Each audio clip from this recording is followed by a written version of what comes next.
Wildman sightings in this area are not a recent development. Long-term resident and eyewitness Billy Ledlow sighted a creature as a child. We was coming home from church. There was 3 of us. And we got to the bridge, and we come across. That's when he stood up.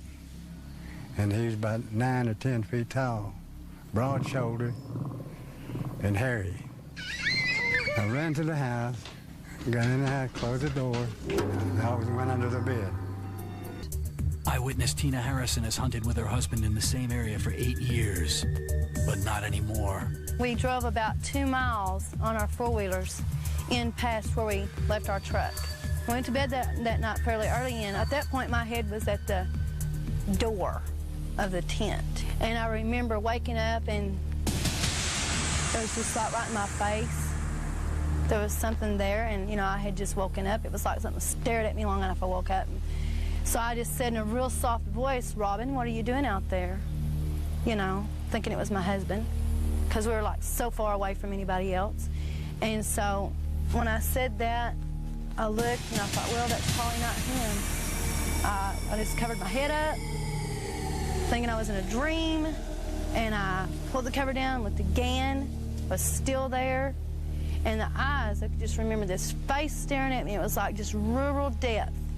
And it turned its head and looked where my husband was sleeping, and I knew his body was in the bed. I just got real scared. I remember trying to wake him up. I was screaming and crying and shaking. Wake up! Wake up! Wake up! Wake up! Wake up! He was like, "What's wrong? What's wrong?" And I said, there was something staring at me, and it wasn't human.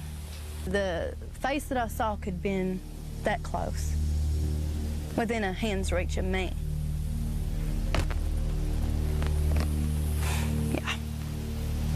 It scared you? Yeah. It has really affected, you know, even our marriage, because that was a big part of our life. The hunting, the fishing, the turkey hunting. We did all that stuff. Not anymore. He does it alone. See him at a distance down here in this bottom going back and forth. He said he didn't have too much of a problem with it. He knew they were here, but until they started getting up around his house, he got afraid for his family.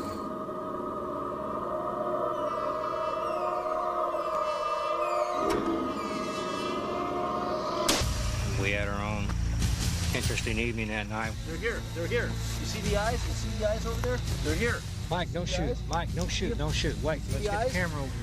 We observed large eyes on the south side of Tim's property that evening.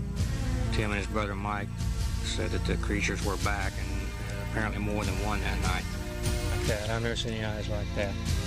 They were very powerful, glowing orbs of light that just reflected back as a nocturnal animal would. It was just amazing to see that sort of animal. But that's not all Robert saw.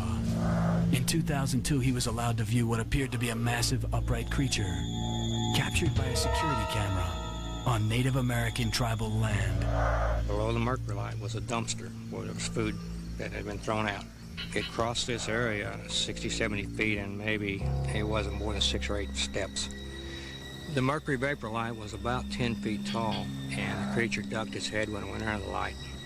While Roberts was allowed to view the tape, the tribe now claims to have destroyed it. I'm looking out there, and I turn on my flashlight, and we can't see anything but silhouettes and eyes reflecting. I'm thinking, it's just a couple of cows.